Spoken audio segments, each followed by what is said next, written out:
Selecting process and placing them in jobs. Significance of employee selection. Selection is the process of choosing from a group of applicants the individual best suited for a particular position and the organization. Properly matching people with jobs and the organization is the goal of the selection process. If individuals are overqualified, underqualified, or for any reason do not fit either the job or the organization's culture, they will be ineffective and probably leave the firm voluntarily or otherwise. There are many ways to improve productivity, but none is more powerful than making the right hiring decision.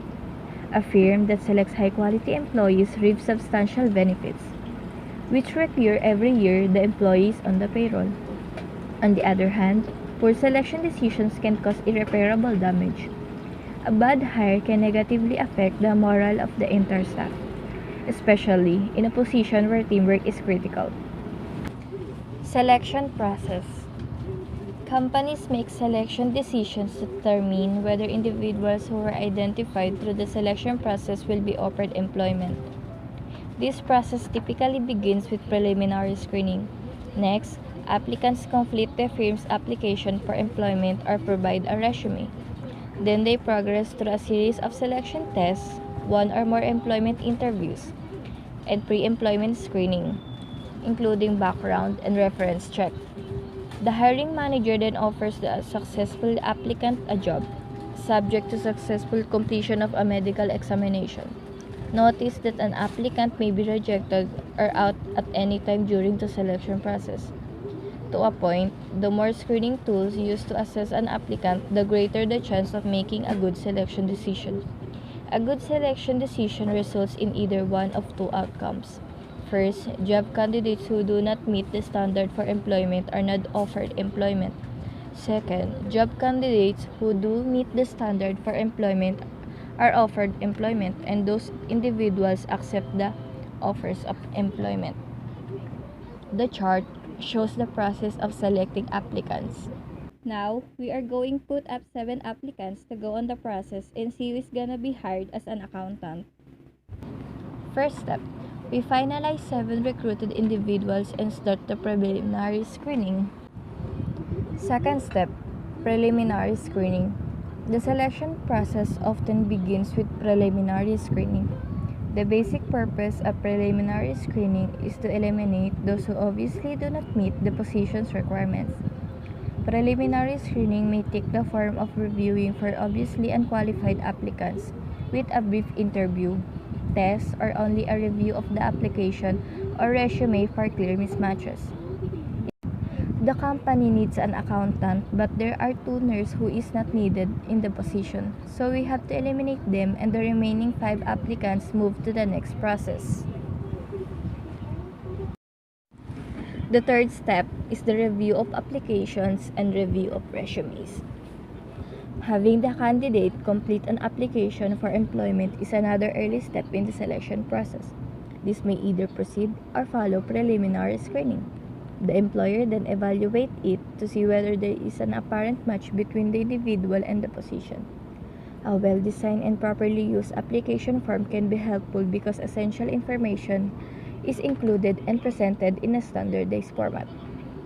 Completion of an application may not be initially required for many management and professional positions. In these cases, a resume may suffice. A complete application usually is obtained at later time, often for our job candidates who have successfully passed the initial screening process and for whom the company intends to further consider for employment. The specific information requested on an application form may vary from firm to firm and even by job type within an organization.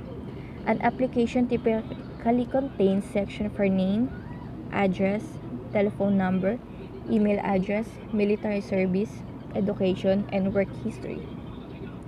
Managers compare the information contained in a completed application to the job description to determine whether a potential match exists between the firm's requirements and the applicant's qualification. As you might expect, this judgment is often difficult.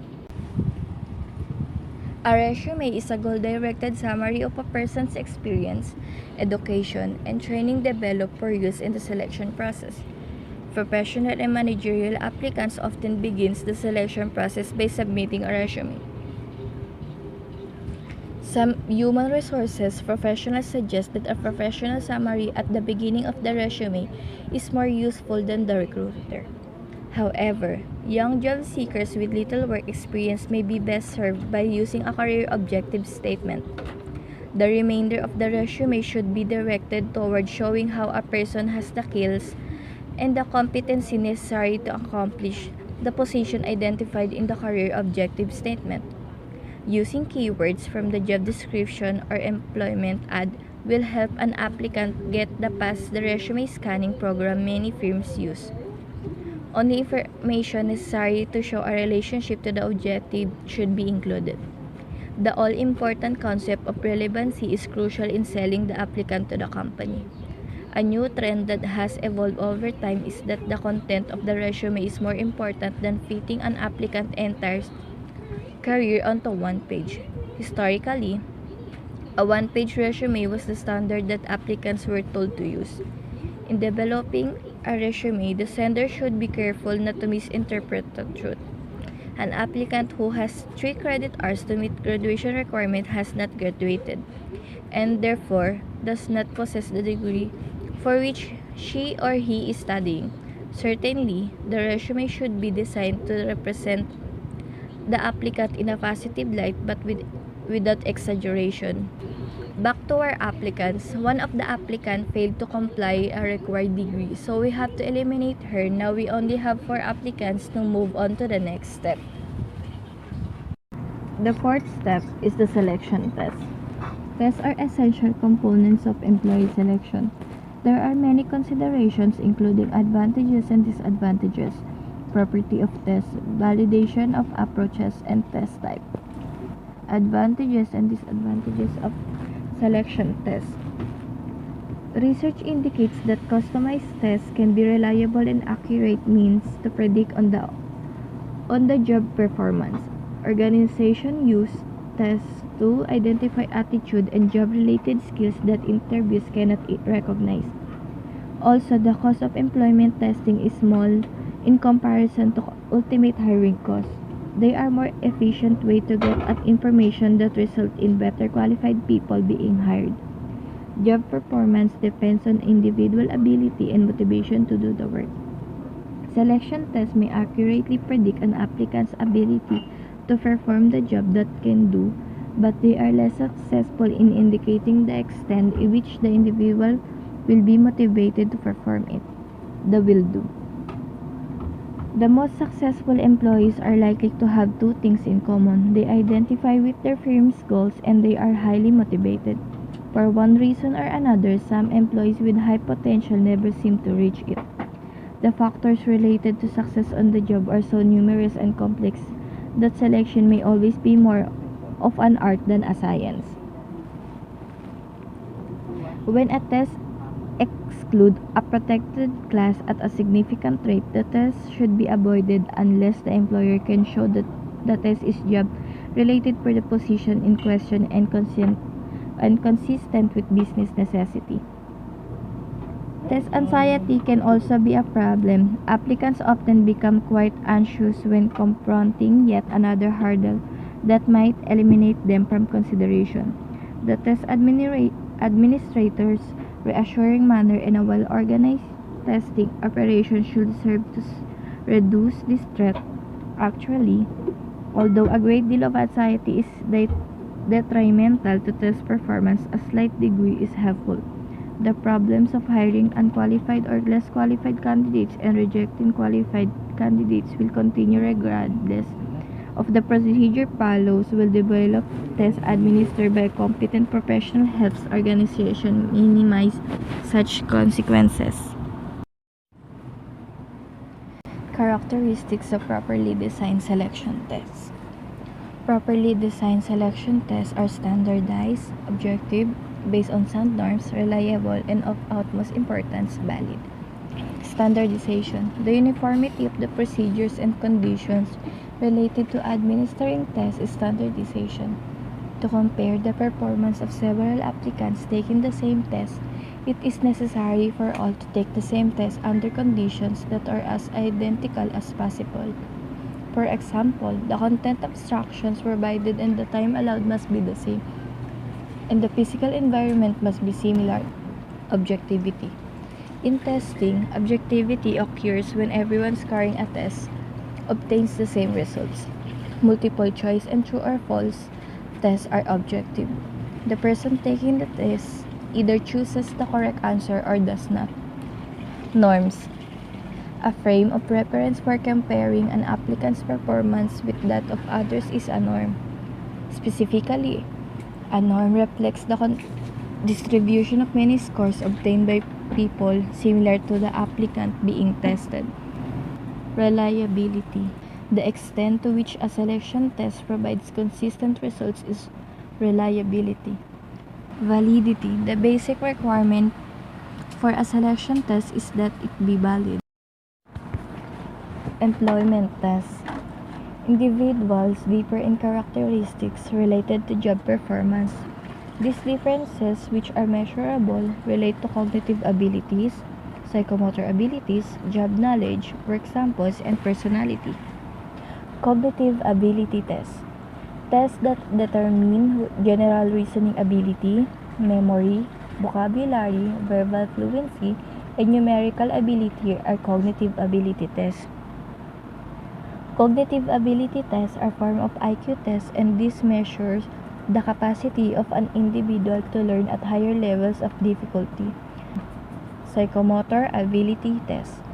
Psychomotor abilities refer to the capacity to connect brain or cognitive function and functions of the body such as physical strength. An example of a psychomotor ability is reaction time, which is defined as the ability to quickly respond with the hand, finger, or foot to a signal, sound, light, picture when it appears. Personality tests. According to American Psychological Association, personality refers to the individual differences in characteristics, patterns of thinking, feeling, and behaving. The study of personality focuses on two broad areas. One is understanding individual differences in particular personality characteristics such as sociability or irritability. The other one is understanding how the various parts of a person come together as a whole. Self-reported measure of temperaments or disposition are personality tests. For example, healthcare social workers. Job requires being reliable, responsible, and dependable and fulfilling obligation. Personality tests, unlike ability tests, are not time-constrained and do not measure specific problem-solving skills. Though these questionnaires tap into areas such as leadership, teamwork, and personal assertiveness. Unique forms of testing. Genetic testing. Tests performed to identify predisposition to inherited diseases, including cancer, heart disease, neurological disorders, and congenital diseases, are genetic tests. DNA testing companies can tell us our potential risk for breast cancer, cystic fibrosis, Alzheimer's disease, and other common chronic conditions.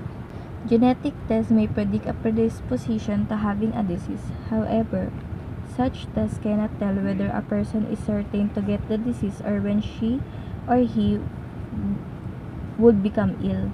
In addition, everyone has some disposition to genetic disease, and genetic predisposition is not the same as pre-existing condition. Graphoanalysis or handwriting analysis. The use of handwriting analysis as a selection factor is graphoanalysis. Many in the United States view handwriting analysis in the same context as a psychic readings or astrology. In Europe, however, many employers use graphoanalysis to help screen and place them job applicants. It is not unusual for European companies to have full-time handwriting analysis on staff. With graphoanalysis, every stroke of handwriting has a meaning that can be understood only within the context of other strokes present in the handwriting. polygraph test. For many years, another means to use the verified background information was the polygraph or lie detector test. One purpose of the polygraph was to confirm or refute the information contained in a candidate's application. However, distributors and dispensers. The Act also permits, with certain restriction, polygraph testing of certain employees reasonably suspected of involvement in a workplace incident such as theft or embezzlement. Persons who take polygraph tests have a number of specific rights. Then back to our applicants. All of them pass the task and going to move on to the fifth step. Employment interview. The employment interview is a goal-oriented conversation in which the interviewer and an applicant exchange information. Interview planning. Interview planning is essential to effective employment interviews. A primary consideration should be the speed in which the process occurs. Content of the interview. Both the interviewer and the candidate have agendas for the interview. After establishing rapport with the applicant, the interviewer seeks additional job-related information to complement data provided by other selection tools. The interview permits clarification of certain points, the uncovering of additional information, and the elaboration of data needed to make a sound selection decision. The interviewer should provide information about the company, the job, the expectation of the candidate. Other areas typically included in the interview are discussed next. Occupational experience. The interviewer will explore the candidate's knowledge, skills, abilities, and willingness to handle a responsibility. Although successful performance in one job does not guarantee success in another, it does provide an indication of the person's ability and willingness to work. Academic achievement. In the absence of significant work experience, a person's academic record takes on greater importance. Managers should, however, consider grade point average in the light of other factors. For example, involvement in work, extracurricular activities, or other responsibilities may have affected an applicant's academic performance. Interpersonal skills. An individual may possess important technical skills significant to accomplishing a job. However, if the person cannot work well with others, chances for success are slim. This is especially true in today's world. With the increasing use of teams, the biggest mistake an interviewee can make is thinking that firms hire people only for their technical skills. Personal qualities. Personal qualities normally observed during the interview include physical appearance, speaking ability, vocabulary poise, adaptability, assertiveness, leadership ability, and cooperative spirit. As with all selection criteria, these attributes should be considered only if they are relevant to job performance. General types of interviews. Types of interviews are often broadly classified as structured, unstructured, behavioral, and situational. A discussion of the difference follows. Number 1. Unstructured interview. An unstructured interview is one in which the interviewer asks probing, open-ended questions. The type of interview is comprehensive, and the interviewer encourages the applicant to do much of the talking. Questions such as, what professional accomplishments are you most proud of and why? What is your greatest professional strength and how have you used it to overcome challenge in your career? And what specifically attracted you to the organization? Might be asked. The unstructured interview is often more time-consuming than the structured interview and results in obtaining different information from different candidates. Structured interview. In the structured interview, the interviewer asks each applicant for a particular job the same series of job-related questions. Although interviews have historically accuracy by reducing the subjectivity and inconsistency of unstructured interviews, with a structured interview, questions are developed and asked in the same order of all applicants applying for the vacant position. This makes it easier to compare candidates fairly. There is a better chance that the best candidate will be selected using the technique. Often bench answers are determined beforehand. Certainly, job knowledge questions would be asked to probe the applicant's job related to knowledge. These questions may relate to basic educational skills or complex scientific general skills. Working requirements question might also be asked of each applicant to determine the applicant's willingness to conform to the requirements of the job. For example, the interviewer may ask whether the applicant is willing to perform repetitive work or move to another city. Determining what questions to ask involves a thorough analysis of position, including a detailed analysis of job description. Questions related to major job requirements in the job description make the process extremely job-related. Behavioral interview. Traditional interviewing has a reputation of being a poor predictor of job success. Because of the low success rate of traditional interviews, the behavioral interview is often used. So, the behavioral interview is a structured interview in which applicants are asked to relate actual incidents from their past relevant to the target job. Once used exclusively for senior executive positions, behavioral interviewing is now a popular technique for lower-level positions also. The assumption is that past behavior is the best predictor of future behavior. Behavioral interviews look for three main things, namely a description of a challenging situation, what the candidate did about it, and measurable results. In the behavioral interview, the questions are selected for their relevance to job success in particular job. Questions are informed from the behaviors by asking applicants how they perform in a described situation. For example, when probing to determine how creative the applicant is, the candidate must be requested to describe an experience when you were faced with a new problem and how you handled it. Or if seeking to determine the applicant's enthusiasm, the request might be, relate a scenario during which you were responsible for motivating others. Behavioral interviews ask each candidate the same open-ended questions and then score responses on a scale. Interviewing is based on the principle that what you did previously in your life is a good predictor of what you will do in the future. Interviewees are asked to give an example of a situation when they faced a dilemma, a problem, or a situation. Situational interview.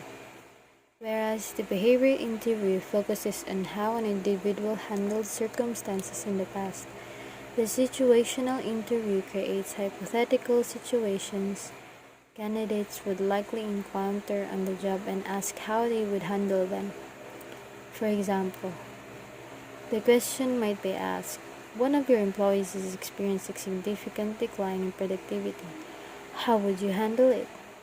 As another example, you completely disagree with the way what your bosses told you to handle a project. What would you do? Basically, a situational interview provides a preview of how a candidate might handle situations in a simulated work environment. Methods of interviewing. Organizations conduct interviews in several ways. A discussion of these methods follows. One-on-one interview. In a typical employment interview, the applicant meets one-on-one with an interviewer. This method provides a better opportunity for an effective exchange of information to take place. Group interview. In a group interview, several applicants interact with the presence of one or more company representatives. Board or panel interview. In a board interview, Several of the firm's representatives interview a candidate at the same time. Companies use the board interview to gain multiple viewpoints because there are many cross-functional workplace relationships in business these days.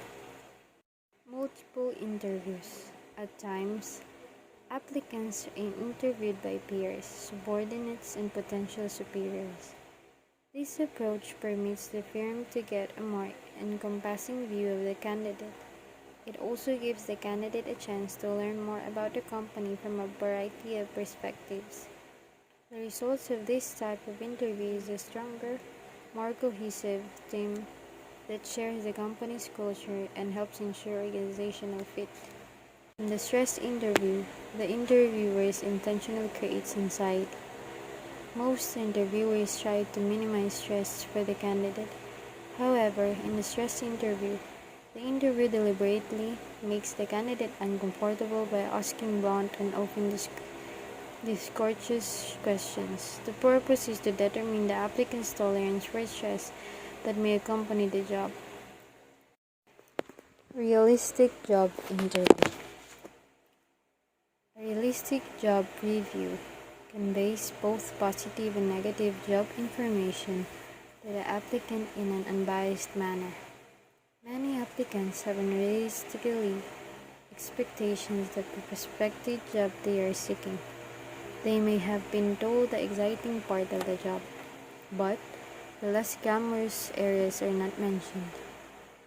A realistic job interview have become increasingly common in certain fields because of the high turnover rates and the constant cost of replacing those individuals who do not work out.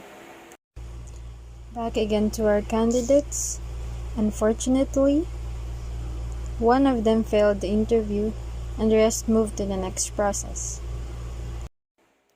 Pre-employment screening and background checks. At this stage of the selection process, an applicant has normally completed an application form, submitted a resume, taken the necessary selection test, and undergone an employment interview. On the surface, the candidate looks qualified. It is now time to determine the accuracy of the information submitted or to determine whether vital information was not submitted. Background investigations involve obtaining data from various sources, including previous employers, business associates, credit bureaus, government agencies, and academic institutions. Checking for criminal records is important because many applicants with criminal records tend to lie about it on their applications. The intensity of background investigations depends on the nature of the open position's task and its relationship to customers or clients. To be legally safe, employers should ask applicants to sign a liability waiver permitting a background investigation. The waiver is typically a statement on the application from the lease's former employers, business references, and others from liability. It is also authorizes check of court records and verification of the applicant's educational history and other credentials. Continuous background investigation. Background investigations are not just for pre-employment anymore. Some employers are screening their employees on an ongoing basis. In certain industries, such as banking and healthcare, employers are required by regulation to routinely research the criminal records of employees. Background investigation with social networking. An increasing number of employers are using social networking to conduct background investigations. Employers use an applicant's Facebook page, LinkedIn profile, and posting made on an industry blog to find out about individuals they are considering hiring. According to one study, more than 8 out of 10 employers say that a positive online reputation influences their hiring decisions at least to some extent.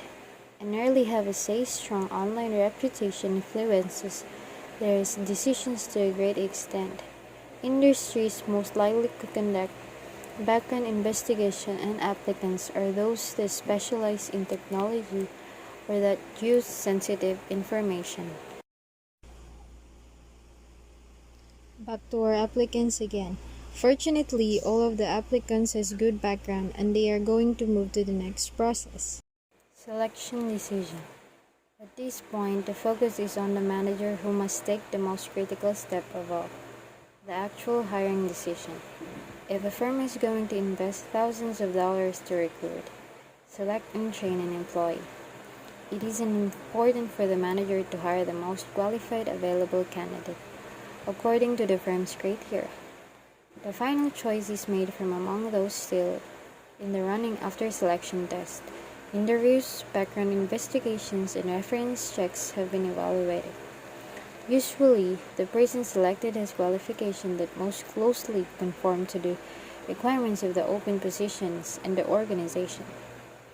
The person who normally makes the final selection is a manager who will be responsible for new employee performance. Medical examination.